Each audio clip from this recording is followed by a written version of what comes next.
Hello दोस्तों, फिर से आ गए एक नए वीडियो के साथ। दोस्तों, आज का टॉपिक है सिंधु सभ्यता। सिंधु सभ्यता से रिलेटेड जितने भी महत्वपूर्ण बिंदु है आज उस पर चर्चा करेंगे। आदि ऐतिहासिक काल, प्रोटो हिस्टोरिक हिस्ट्री। इस काल में मानव द्वारा लिखी गई लिपि को पढ़ा नहीं जा सकता है, किंतु लिखित साक्ष्य मिले हैं। इस काल के जानकारी के स्रोत भी पुरातात्विक साक्ष्य ही है। इसमें सिंधु सभ्यता को रखते हैं। सिंधु सभ्यता, इंडस वैली सिविलाइजेशन। यह सभ्यता सिंधु नदी के तट पर मिली थी, इसलिए इसे सिंधु सभ्यता कहते हैं। इसकी जानकारी के लिए पहली खुदाई हड़प्पा से हुई थी, अतः इसे हड़प्पा सभ्यता भी कहते हैं। सिंधु सभ्यता की जानकारी यानी कि मैसेज चार्ल्स मेसन ने 1826 ईस्वी में दिया था। सिंधु सभ्यता सर्वेक्षण जेम्स कनिंघम ने 1853 ईस्वी में किया था। सिंधु सभ्यता लगभग 13 लाख वर्ग किलोमीटर में फैली है। लॉर्ड कर्जन ने 1904 ईस्वी में पुरातत्व विभाग की स्थापना किया था, जिसके महानिदेशक सर जॉन मार्शल थे। सिंधु सभ्यता का नामकरण जॉन मार्शल ने किया था। सिंधु सभ्यता की पहली खुदाई दयाराम साहनी ने की। सिंधु सभ्यता का आकार त्रिभुजाकार है। सिंधु सभ्यता विश्व की सबसे पहली शहरी सभ्यता थी। इसका विकास 2500 ईसा पूर्व से 1700 ईसा पूर्व तक हुआ। चलिए देखते हैं सिंधु सभ्यता कहाँ तक फैली हुई है। उत्तर में मांडा जो चिनाब नदी के स्थित है, जो कश्मीर में पड़ता है। दक्षिण में देमाबाद प्रवरा नदी के किनारे जो महाराष्ट्र में है। पश्चिम में पाकिस्तान सुत कांगेडोर जो दशक नदी के किनारे है। पूरब में यूपी आलमपुर हिंडन नदी। इसकी पश्चिमी सीमा पाकिस्तान के सुत कांगेडोर में थी, जो दशक नदी के तट पर थी। इसकी उत्तरी सीमा कश्मीर के मांडा में चिनाब नदी के तट पर थी। इसकी खुदाई जगपति जोशी ने 1882 ईस्वी में किया। इसकी पूर्वी सीमा उत्तर प्रदेश के आलमपुर में थी, जो हिंडन नदी के किनारे थी। यज्ञदत्त शर्मा के नेतृत्व में इसका उत्खनन हुआ। इसकी दक्षिणी महाराष्ट्र के देमाबाद में प्रवरा नदी के तट पर है। यहाँ से धातु का एक रथ यानी जिसे इक्का गाड़ी कहा जाता है का प्रमाण प्राप्त हुआ है। हड़प्पा 1921। इसकी खुदाई दयाराम साहनी ने की। यह रावी नदी के तट पर है। पाकिस्तान के माउंट गोमरी जिला में स्थित है। पिगट में हड़प्पा और मोहनजोदड़ो को एक विस्तृत साम्राज्य की जुड़वा राजधानी कहा है। यहाँ से निम्नलिखित वस्तुएं मिली है। हड़प्पा जो 1921 में इसका खोज हुआ है, वहाँ से देखिए कुम्हार का चाक, अन्नागार, श्रमिक आवास, लकड़ी की ओखली, RS-37 कब्रिस्तान, स्वास्तिक चिन्ह, हाथी का कपाल, लकड़ी का ताबूत, मातृ देवी की मूर्ति। चांदी का सर्वप्रथम प्रयोग हड़प्पा सभ्यता के लोगों ने ही किए थे। चलिए अब चलते हैं मोहनजोदड़ो 1922। इसकी खुदाई सन 1922 ईस्वी में राखल दास बनर्जी ने की। यह पाकिस्तान के लड़काना जिले में स्थित है। यह सिंधु नदी के तट पर है। यह सिंधु सभ्यता का सबसे बड़ा शहर है। यहाँ मृतकों का एक बहुत बड़ा टीला मिला है। यहाँ से निम्नलिखित वस्तुएं मिली है। पुरोहित आवास, घर में कुआं, विशाल स्नानागार, अन्नागार, सूती वस्त्र, स्वास्तिक चिन्ह। स्वास्तिक चिन्ह यहाँ भी मिला है। स्वास्तिक चिन्ह हड़प्पा में भी और मोहनजोदड़ो में भी मिला है। सबसे चौड़ी सड़क, सभागार, पशुपति, शिव, कांसे की नर्तकी, तांबे का ढेर। मोहनजोदड़ो का अन्नागार सिंधु सभ्यता का सबसे बड़ा भवन या इमारत है। स्वास्तिक मुहर सर्वाधिक मोहनजोदड़ो से मिला है, जिसका निर्माण सिलखरी से हुआ है। चनहुद्रो 1931। इसकी खुदाई सन 1931 ईस्वी में गोपाल मजूमदार ने की। यह पाकिस्तान में सिंधु नदी के तट पर स्थित है। यह एकमात्र शहर है जो दुर्ग रहित है। यह एक औद्योगिक शहर है। यहाँ से निम्नलिखित वस्तुएं मिली है: मेकअप के सामग्री जिसे कॉस्मेटिक्स भी कहते हैं, लिपस्टिक, मनका, सुई, अलंकृत ईंट, गुड़िया, शीशा, बिल्ली का पीछा करता हुआ कुत्ता का पंजा। रोपर 1953। इसकी खुदाई यज्ञदत्त शर्मा ने 1953 ईस्वी में की।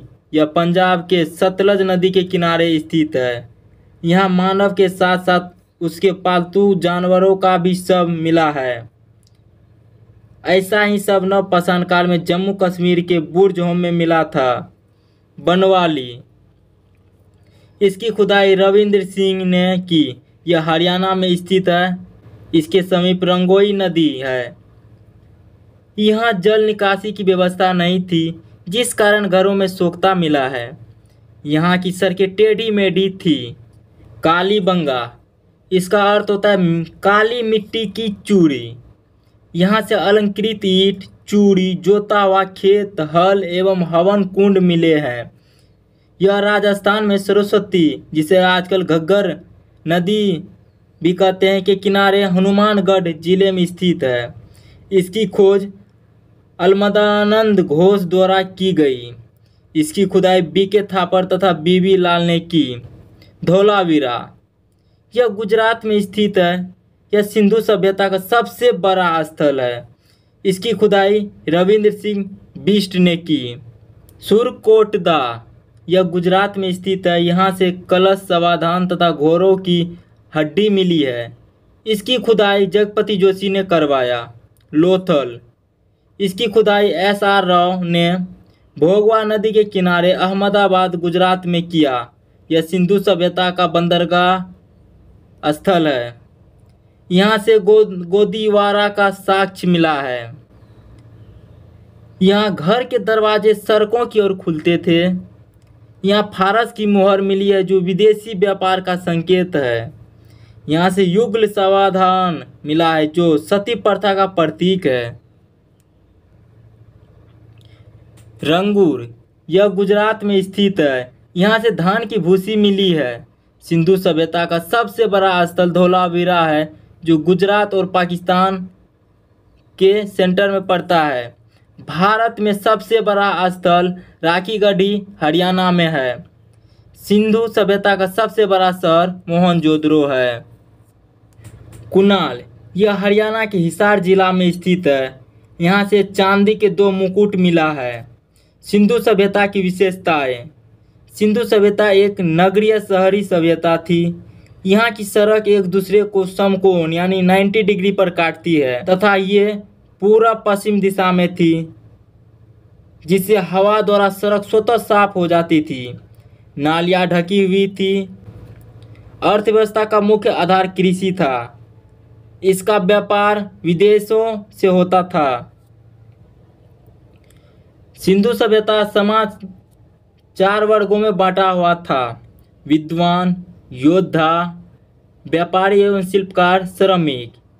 इनका समाज मातृ सत्तात्मक था।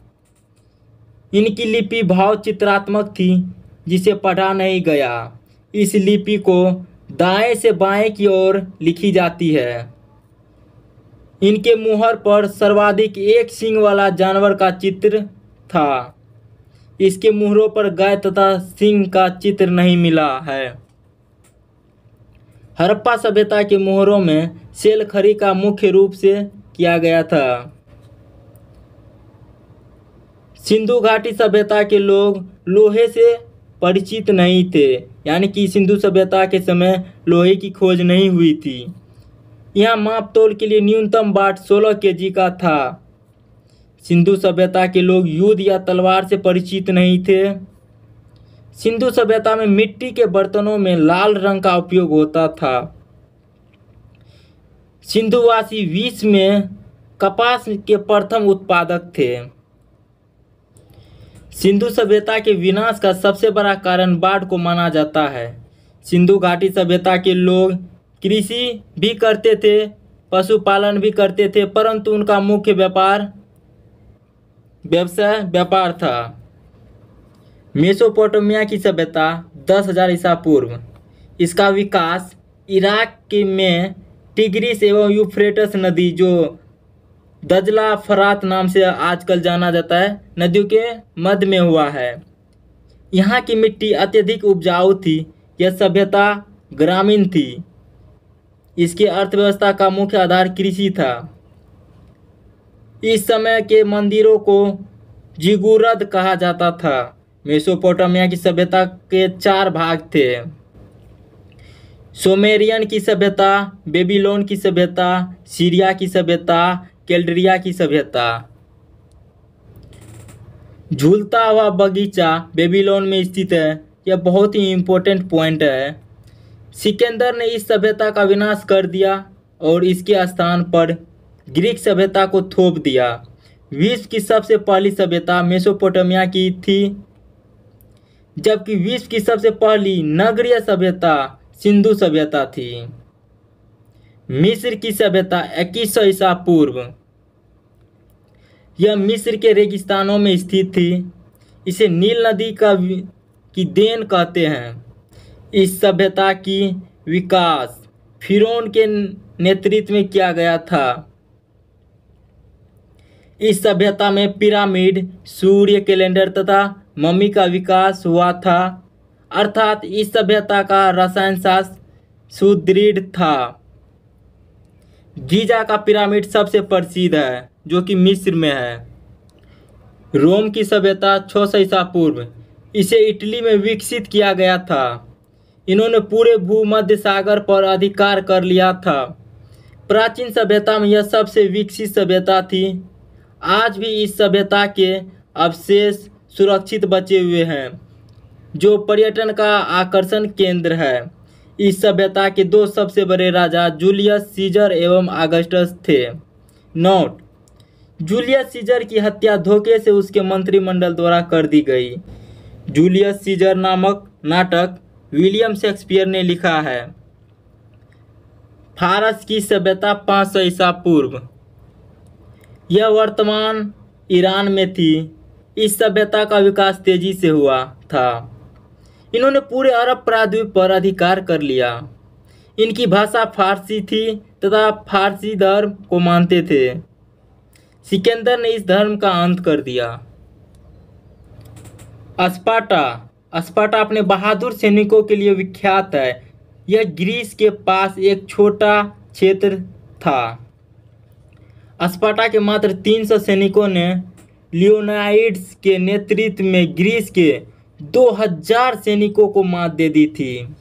ग्रीस की विशाल सेना का नेतृत्व जर्क्सीज कर रहा था। जर्क्सीज ने धोखे से स्पार्टन्स को हरा दिया। पीली नदी की सभ्यता यह चीन में 5000 ईसा पूर्व विकसित थी। हांगहो नदी के तट पर इसका विस्तार था। यह सभ्यता अपने उपजाऊ भूमि के लिए प्रसिद्ध थी। चलिए चलते हैं इम्पोर्टेंट क्वेश्चन आंसर पे। हड़प्पा सभ्यता में कौन सी 2 मुख्य खाद्यान्न पाई जाती है? गेहूं और जौ। स्वतंत्रता प्राप्ति के बाद सर्वाधिक हड़प्पाकालीन स्थलों का पता कहाँ से चला है? गुजरात। हड़प्पाकालीन शहरों एवं नगरों को किस प्रकार बांटा गया था? आयताकार खंडों में। मानव सभ्यता को सैंधव काल में किस प्रमुख चीज़ों की प्राप्ति हुई? गेहूं एवं कपास। सिंधु सभ्यता का समूचा क्षेत्र किस आकार का है? त्रिभुजाकार है। हड़प्पा सभ्यता का पूरा क्षेत्रफल कितना है? 12,99,600 किलोमीटर। अब तक हड़प्पा संस्कृति के लगभग कितने स्थानों का पता लग चुका है? 100 स्थानों का पता लग चुका है। हड़प्पा संस्कृति की मुख्य विशेषता क्या थी? नगर योजना प्रणाली। मोहनजोदड़ो का सबसे महत्वपूर्ण सार्वजनिक स्थल है विशाल स्नानागार। मोहनजोदड़ो की सबसे बड़ी इमारत कौन सी है? अन्नागार। हड़प्पाई लोग किससे बने हल का प्रयोग करते थे? लकड़ी के। सबसे पहले कपास पैदा करने का श्रेय किन लोगों को जाता है? सिंधु निवासियों को।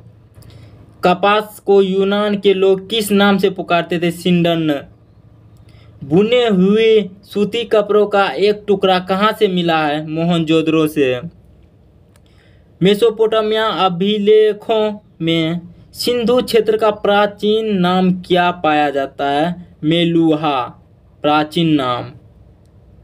हड़प्पा संस्कृति के लगभग सभी मकान किस आकार में पाए गए हैं? आयताकार। हड़प्पा नगर की संरचना कितने किलोमीटर के घेरों में फैली हुई है? 5 किलोमीटर। ऐसा कौन सा स्थल है जहां से उत्तर हड़प्पाई अवस्था में पकाई हुई ईंटों का प्रमाण मिले हैं? भगवानपुरा। चावल के उत्पादन के साक्ष्य कहाँ से प्राप्त होते हैं? रंगपुर एवं लोथल से। भारत में सबसे बड़ा हड़प्पा कालीन स्थल है धोलावीरा, जो गुजरात में है। एकमात्र हड़प्पा कालीन स्थल जो त्रिस्तरीय था, धोलावीरा। हड़प्पा काल की ज्यादातर मोहरें किस प्रकार की होती थी? वर्गाकार। किस व्यक्ति ने हड़प्पा एवं मोहनजोदड़ो को एक विस्तृत साम्राज्य की जुड़वा राजधानियां कहा है? पिगट। किन पुराविदों की मान्यता है कि सेंधव सभ्यता की उत्पत्ति मेसोपोटामिया की सुमेरियन सभ्यता से हुई थी? सेंधव सभ्यता के लोग किस धातु से परिचित नहीं थे? लोहा। किन सेंधव स्थलों से यज्ञ वेदियां प्राप्त होती है? लोथल एवं कालीबंगा। सेंधव सभ्यता के किस स्थल से घोड़े की हड्डियां के प्रमाण मिलते हैं? सुरकोटदा। मोहनजोदड़ो के निवासी अधिकांश किस जाति के थे? भूमध्य सागरीय। अधिकांश विद्वानों की धारणा के अनुसार सेंधव सभ्यता के निर्माण किस भाषा से संबंधित है? द्रविड़। सेंधव स्थलों में किस जगह पर सर्वप्रथम कृषि के साक्ष्य उपलब्ध होते हैं? मेहरगढ़। सेंधव सभ्यता के एक स्थल को स्तूप टीला की संज्ञा दी गई है क्योंकि उस स्थल पर एक कुषाणकालीन स्तूप प्राप्त हुआ स्थल है मोहनजोदड़ो। सेंधव संस्कृति के अंतर्गत प्राय सभी मकान पीछे की गली में खुलते थे, परंतु इसका एक अपवाद कौन सा स्थल है? लोथल। किस स्थल पर फर्श के निर्मित अलंकृत ईंटों का प्रयोग किया गया था? कालीबंगा। सेंधव सभ्यता का ऐसा कौन सा पुरातात्विक स्थल है जो पुरातत्वविदों के मतानुसार 7 बार उजड़ कर बसा था? मोहनजोदड़ो। जिस टीले पर हड़प्पा का दुर्ग बना है उसे व्हीलर ने किस नाम से पुकारा है? माउंट एबी। किन इतिहासकारों का मत है कि सेंधव सभ्यता विदेशी आक्रमण व आर्यों के आक्रमण से नष्ट हुई? गॉडचाइल्ड व्हीलर। इतिहासकार ने कहा है कि जलवायु में हुए परिवर्तन के कारण यह सभ्यता नष्ट हुई है। RL style. मानव समाज विलक्षण है क्योंकि यह मुख्यतः आश्रित है संस्कृति पर। सिंधु घाटी सभ्यता को आर्यों से पूर्व रखे जाने का महत्वपूर्ण कारण था मृदभांड। भारतीय पुरातत्व सर्वेक्षण विभाग के महान निर्देशक सर जॉन मार्शल के निर्देशन में राय बहादुर दयाराम साहनी ने पंजाब, वर्तमान पाकिस्तान के माउंट गोमरी जिले में रावी नदी के तट पर स्थित हड़प्पा का अन्वेषण किया सन 1921 ईस्वी में। सर जॉन मार्शल ने सर्वप्रथम इससे नाम दिया सिंधु सभ्यता का। रंगपुर, जहां हड़प्पा की समकालीन सभ्यता थी, वह है सौराष्ट्र, गुजरात में। तधोरी एक प्रवर्ती हड़प्पीय पुरास्थल है पंजाब का। सिंधु घाटी सभ्यता का पतन नगर था लोथल। सिंधु घाटी के लोग विश्वास करते थे मातृशक्ति में। चनहुद्रो के उत्खनन का निर्देशन किया था J.H. मोके। हड़प्पा का उत्खनन करने वाला प्रथम पुरातत्व जो इसके महत्वपूर्ण को नहीं समझ पाया था ए कनिंघम। हाथी दांत का पैमाना हड़प्पीय संदर्भ में मिला है लोथल से। हड़प्पन स्थल सनौली के सभी हाल में उत्खननों से प्राप्त हुआ है। मानव समाधान। जिस पशु के अवशेष सिंधु घाटी सभ्यता से प्राप्त नहीं हुए हैं वह है शेर तथा गाय। वह सभ्यता जो नील नदी के तट पर पनपी है, मिस्र की सभ्यता। तो दोस्तों वीडियो कैसी लगी? वीडियो अगर अच्छी लगी तो सब्सक्राइब करें और हाँ, बेल आइकन प्रेस करके रखें ताकि आगे आने वाले वीडियो का नोटिफिकेशन आप तक पहुंच सके। जय हिंद।